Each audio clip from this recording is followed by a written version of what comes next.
Olá pessoal, Dexcast episódio 83, 4 de fevereiro de 2025. O conhecimento deve andar de mãos dadas com a verdade. Um dos mais polêmicos diplomatas, secretário de Estado e conselheiro de Segurança Nacional dos Estados Unidos, Henry Kissinger, recebeu o Prêmio Nobel da Paz em 1973.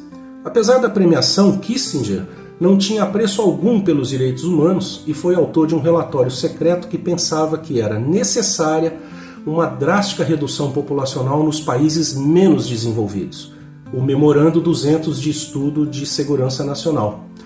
Isso porque esses países eram considerados mais voláteis, instáveis, sujeitos a extremos, alienação e violência.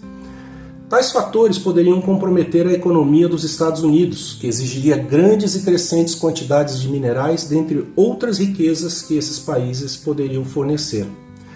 O plano abarcava 13 países como Índia, Bangladesh, Paquistão, incluindo México, Colômbia e Brasil.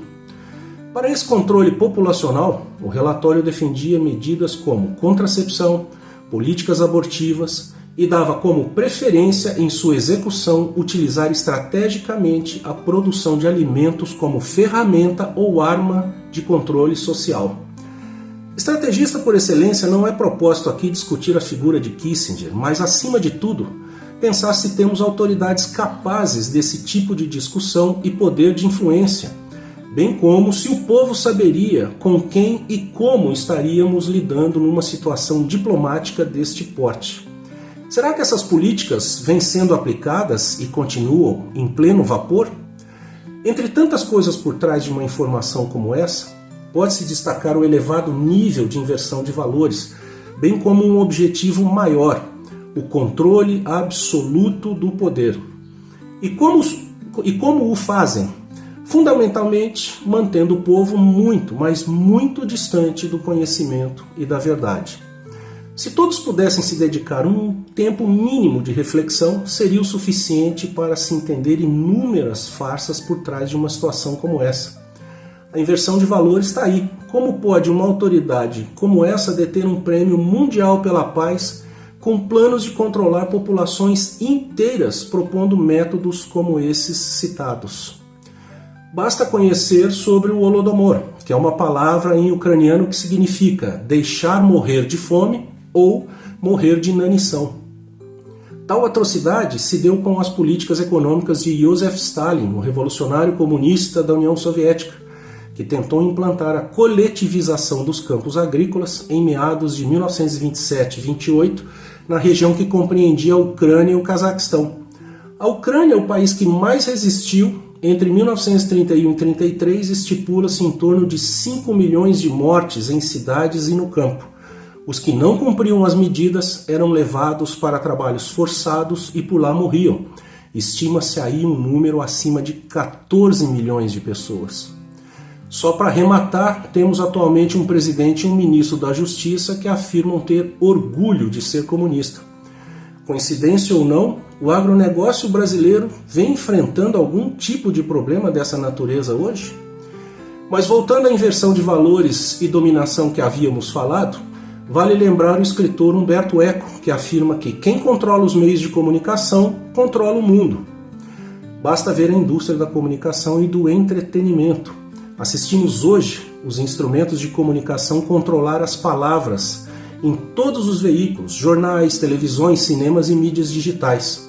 Não seria difícil de observar o jornalismo domesticado que vemos hoje, de palavras censuradas, profissionais sem discernimento, equilíbrio, clareza, coragem, crítica.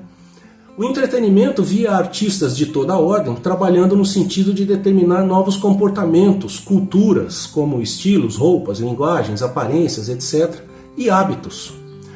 Governos e grupos imperialistas de metacapitais sempre estão por trás de tudo isso. São elites políticas, militares, financeiras, econômicas, aristocráticas e intelectuais do planeta inteiro.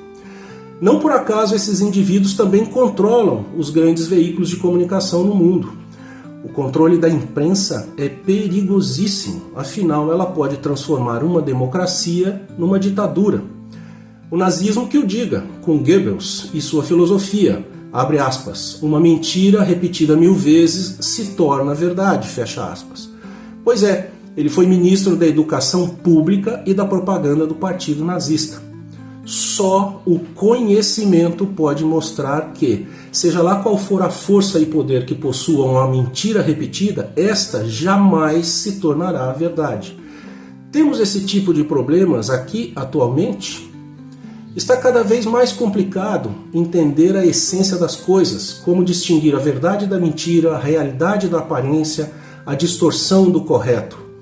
Os meios de comunicação criam, inventam e interpretam suas próprias notícias. O entretenimento não faz outra coisa a não ser divulgar a convivência entre pessoas, seja no trabalho ou na vida social, com base em assombrosa concorrência em detrimento à solidariedade. Artimanhas para desestabilizar o núcleo familiar, tornar o indivíduo um ser solitário, sem vínculos, sem valores e facilmente manipulável. O que foi exposto desde o primeiro exemplo até aqui mostra a essência da nova ordem mundial, que é ser o novo caos global, para em seguida essa elite do poder secretamente planejar e comandar o destino dos dominados. Quem não detiver conhecimento de toda a ordem estará irremediavelmente preso num mundo onde os cidadãos serão meros escravos, ou seja, irão viver uma versão mais sofisticada de escravidão. Estamos em uma guerra silenciosa na qual a democracia não passa de uma falsa palavra e ainda será propagandeada como uma mentira repetida 1000 vezes.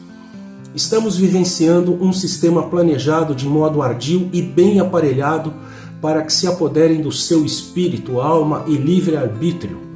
O avanço vem sendo feito e conquistando implacavelmente o território das liberdades individuais cada vez mais. Enfatizando mais uma vez, como foi citado acima, que para se instalar o caos e dominar, fundamentalmente é manter o povo muito, mas muito distante do conhecimento e da verdade. É isso aí, pessoal. Ótima semana a todos.